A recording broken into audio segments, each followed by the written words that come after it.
Hello, good morning बच्चों।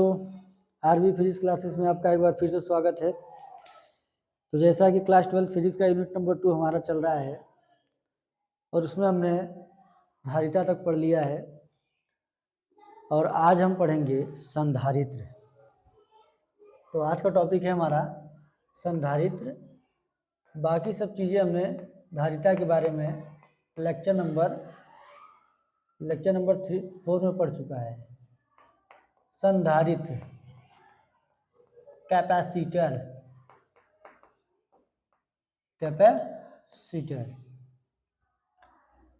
संधारित्र ये है क्या?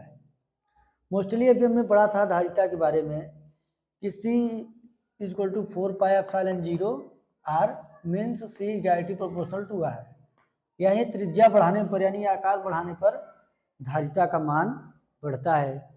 और हमने ये भी पढ़ा था एक फैराड धारिता प्राप्त करने के लिए 90 लाख किलोमीटर त्रिज्या की आवश्यकता पड़ेगी, जो कि पृथ्वी की त्रिज्या से भी कई गुना ज़्यादा है। तो इस कठिन कार्य को आसान करने के लिए हमने एक ऐसी डिवाइस की खोज की है। एक ऐसी डिवाइस है कैपेसिटर, एक ऐसी डिवाइस हमें प्राप्त हुई जो बिना किसी धारिता का आयतन बढ़ाए बिना उसमें आवेश की मात्रा को संचित करता है। तो संधारित्र क्या है? संधारित्र एक ऐसी युक्ति है या ऐसा समायोजन है। संधारित्र एक ऐसा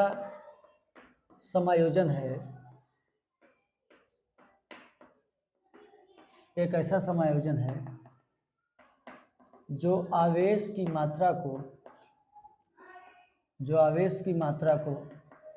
संचित करता है। आवेश की मात्रा को संचित करता है। दूसरी भाषा में हम ये लिख सकते हैं अथवा करके, एक और इसका डेफिनेशन है। संधारित्र एक ऐसा समायोजन है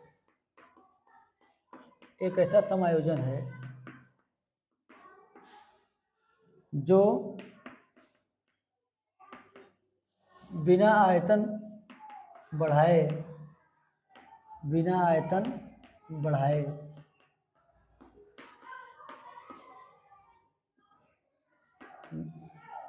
आवेश का संचय करता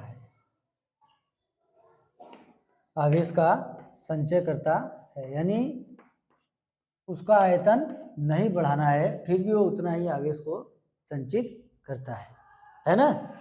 आवेश एक ऐसा समायोजन जो आवेश की मात्रा को संचित करता है। यहाँ पर संधारित्र एक ऐसा समायोजन जो बिना आयतन बढ़ाए आवेश का संचय करता है, या ऐसे भी लिख सकते थे कि किसी चालक का बिना आयतन बढ़ाए उसमें आवेश की मात्रा का संचय करना संधारित्र कहलाता है। वही संधारित्र है। ठीक है, तो ये बात हो गई। ये होता कैसे है? तो संधारित्र में दो समान आकार की प्लेटें होती हैं।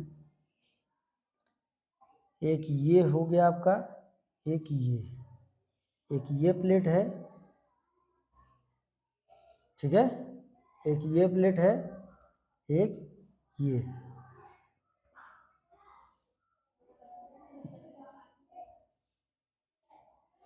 ठीक है, दो समान आकार की प्लेटें होती हैं जो एक दूसरे से d दूरी पर होती हैं, और एक पर प्लस क्यू चार्ज होता है और एक पर माइनस क्यू चार्ज होता है।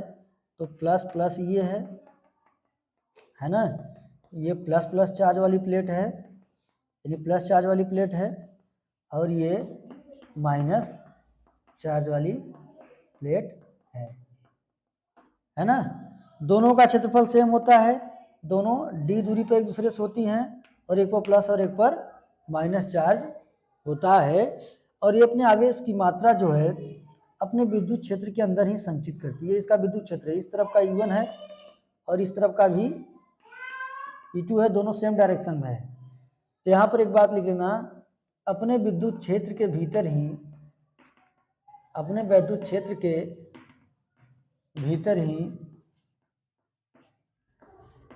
आवेश की मात्रा का संचय करता है, संचय करता है। ठीक ना। ये है कैपेसिटर। दो समान प्रकार की प्लेटें हैं जो एक दूसरे से कुछ दूरी पर रहती हैं और दोनों पर समान परंतु विपरीत आवेश होते हैं, यानी दोनों की वैल्यू सेम होती है परंतु माइनस प्लस होते हैं। तो इस प्रकार से एक संधारित्र का निर्माण होता है। कैसे निर्माण होता है? दो समान आकार की प्लेटें होती हैं और एक पर प्लस और एक पर माइनस आवेश होता है, परंतु दोनों आवेशों का परिमाण बराबर होता है।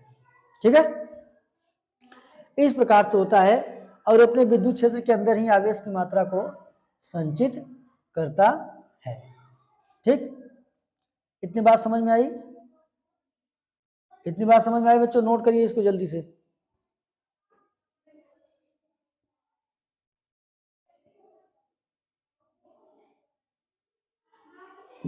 ठीक है,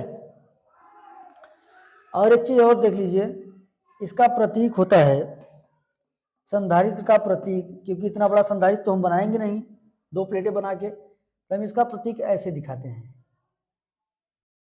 ठीक है, ये इसका प्रतीक है, कई कई किताबों में ऐसा भी है।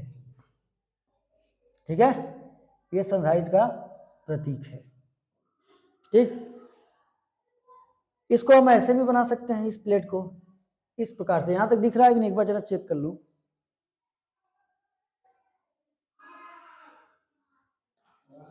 या हम इसको ऐसे भी बना सकते हैं कि इस प्रकार से दो क्या करते हैं, इसको स्लिप कर दे रहे हैं।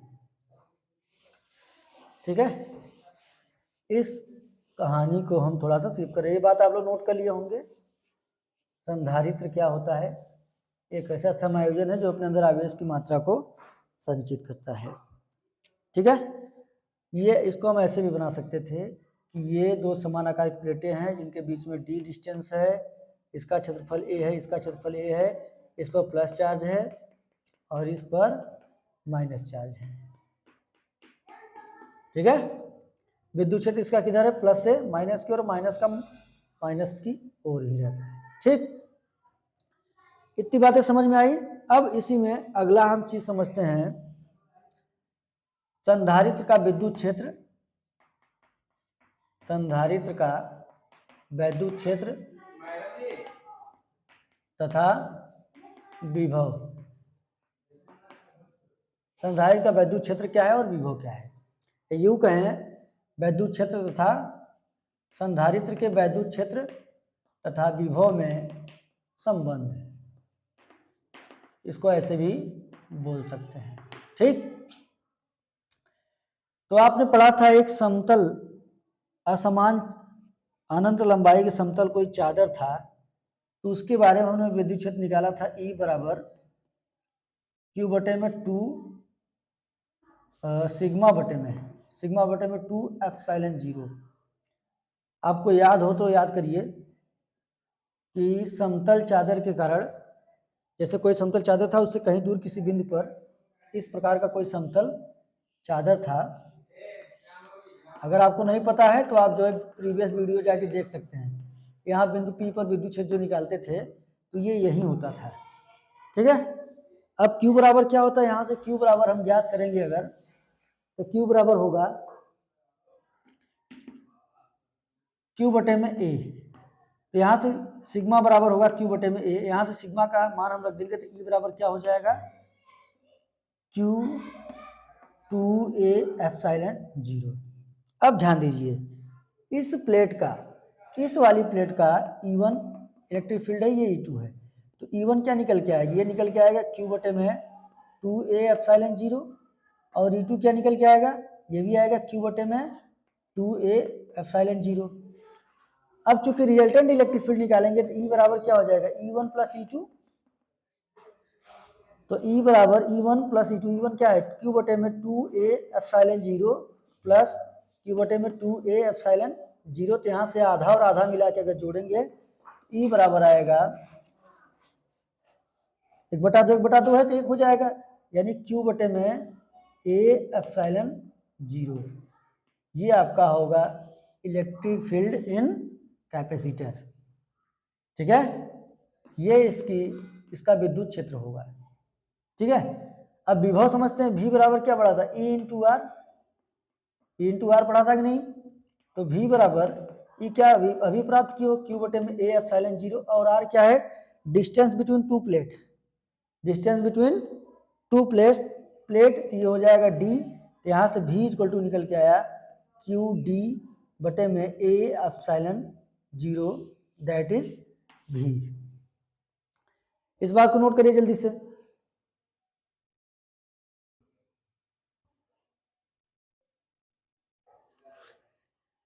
ठीक है, संधारित्र के प्लेटों के बीच, यहां लिख लेना संधारित्र के प्लेटों के बीच वैद्युत क्षेत्र था विभव। ठीक है ना, यह संबंध। अब यदि मान लेते हैं यहां तक दिख रहा है कि नहीं, एक बार चेक कर लूं,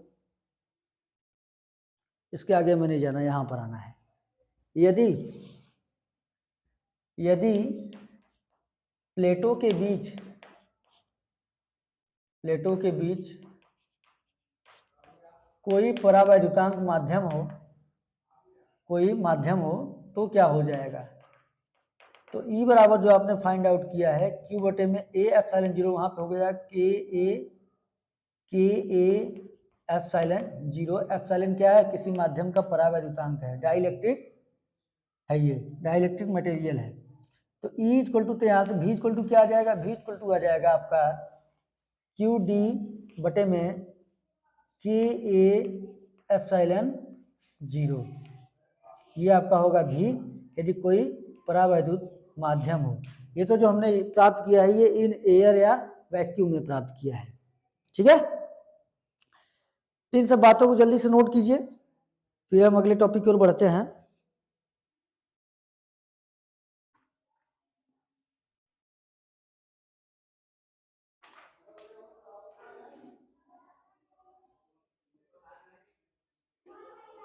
ठीक है बच्चों, नोट किया?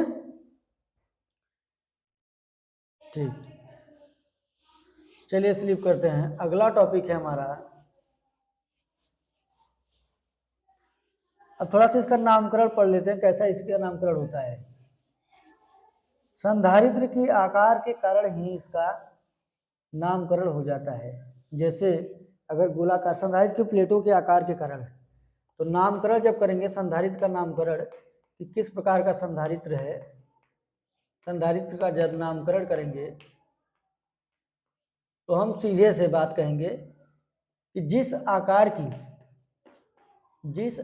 की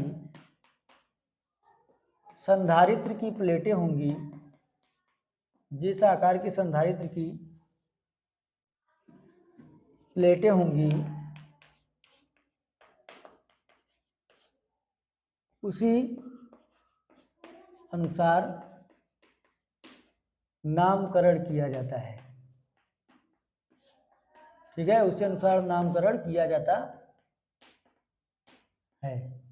ठीक है, अर्थात यदि गोलाकार दो प्लेटें हैं ऐसे, ठीक है, इस पर प्लस क्यू चार्ज है, इस पर माइनस क्यू चार्ज है, और एक दूसरे से डी दूरी पर ये दोनों प्लेटें हैं। ठीक है, तो इस प्रकार से जो संधारित्र बनेगा, गोलाकार प्लेटें ऐसे ऐसे करके हैं, तो इसको बोलेंगे गोलाकार संधारित्र।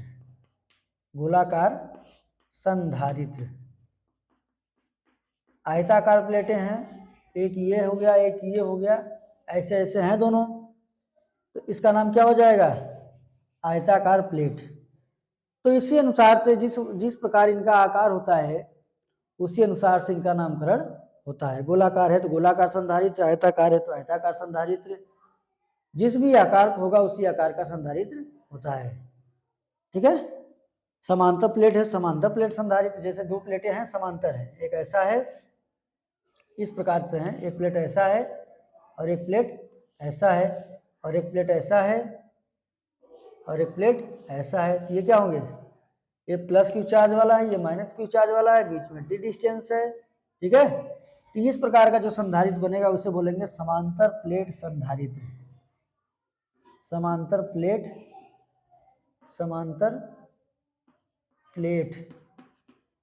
प्लेट संधारित्र है ना। तो अकॉर्डिंग किस हिसाब की प्लेटें हैं, किस प्रकार की प्लेटें हैं, उसी हिसाब से इनका नामकरण किया जाता है। ठीक है, अब हम आगे पढ़ने वाले हैं समांतर प्लेट संधारित्र क्या कहते हो, पढ़ाया जाए कि अगले वीडियो में देखा जाए, क्योंकि माइक जो है हमारा दिक्कत में है। आओ देखते हैं जब तक चलता है। तो समांतर प्लेट संधारित्र अगला टॉपिक होगा। संधारित्र के बारे में सभी चीजें जान गए, संधारित्र क्या है। हमारा अगला टॉपिक है समांतर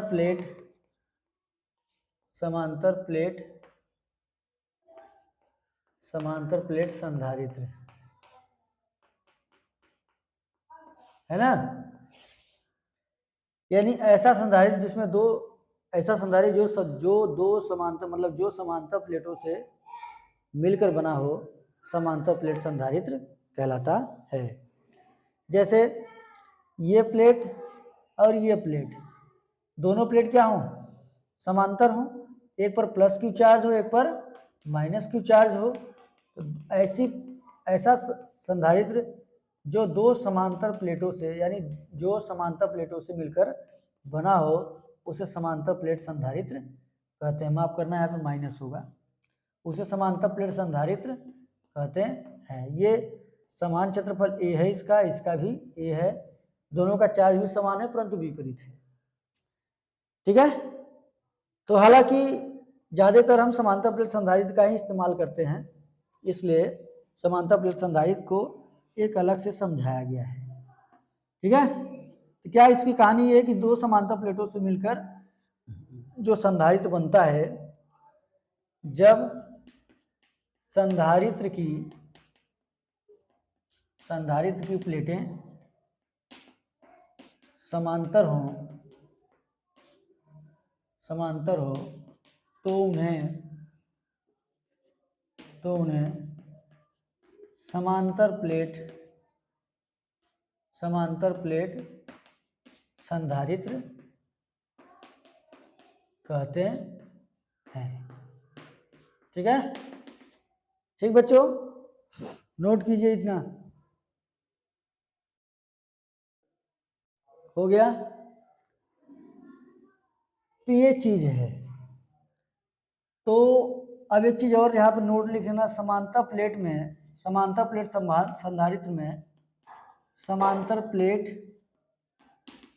संधारित्र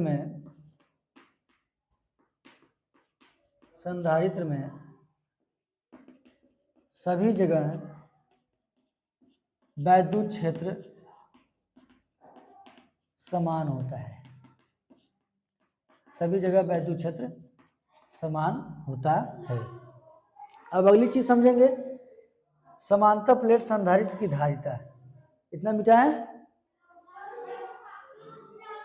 ठीक है, इतना नोट हो गया होगा बच्चों। तो आइए समझते हैं समांतर प्लेट संधारित्र की धारिता। समांतर प्लेट संधारित्र की धारिता क्या है, कैपेसिटी इसका। तो अभी वैद्युत क्षेत्र आपने निकाला था, E बराबर Q बटे में A, निर्वात में ज्ञात कर रही बात, धारिता निर्वात में इस बात को चर्चा करें, रुक जाए थोड़ा सा। ठीक है। Q बराबर क्या पड़ा था, A एप्सिलॉन 0, यही ना। E बराबर वैद्युत क्षेत्र E है इसका, जो हमने E1 प्लस E2 करके ज्ञात किया था, 1/2 सिग्मा अपान एप्सिलॉन 0 था। उसी को हमने सॉल्व करके फिर इतना हमने प्राप्त किया। सिग्मा का मान रखा था Q बटे में A, जो पृष्ठीय क्षेत्रफल था, है ना, पृष्ठीय घनत्व। चलिए आइए अब हम देखते हैं। तो V बराबर क्या पड़ा था, V बराबर पड़ा था E इंटू डी। तो V बराबर हो गया आपका Q बटे में A एप्सिलॉन 0। ये सब जितनी भी बातें हो रही हैं बच्चों, निर्वात में है, निर्वात या हवा में, ठीक है ना। और D ये प्राप्त हो गया। परंतु हम Q बराबर C भी हमने पढ़ा था धारिता, तो C बराबर Q अपान V, और V आपने प्राप्त किया है, यहाँ पर लिख लेना बट Q बराबर C इंटू V, और C equal to Q by V, then Q by V is Q by A Q into D A epsilon zero तो क्यू से क्यू कैंसिल, क्यू से क्यू क्या हो गया, कैंसिल हो गया। तो सी इक्वल टू क्या निकल के आया, तो सी इक्वल टू निकल के आया, ये ऊपर चला जाएगा तो A epsilon zero by D ये है। यदि यदि प्लेटों के बीच कोई माध्यम हो, यदि प्लेटों के बीच या कोई माध्यम में हो संधारित्र, यदि प्लेटों के बीच कोई माध्यम हो तो C बराबर के A epsilon zero by D. ठीक है, तो यहां से दो तीन बातें समझ में आया कि C is directly proportional to K and C is directly proportional to A and C is directly inversely proportional to D। इसका मतलब कि भी किसी भी संधारित्र में परावैद्युतांक यदि ठूस ठूस के भरोगे तो उसकी धारिता बढ़ जाएगी। अगर प्लेटों का क्षेत्रफल बड़ा बड़ा होगा, ज्यादा होगा, तो भी धारिता बढ़ जाएगी। लेकिन प्लेटों के बीच अगर दूरी बढ़ा देंगे ये चीज, तो संधारित्र की धारिता घट जाएगी। इस बात को नोट करके लिख लीजिए जल्दी से।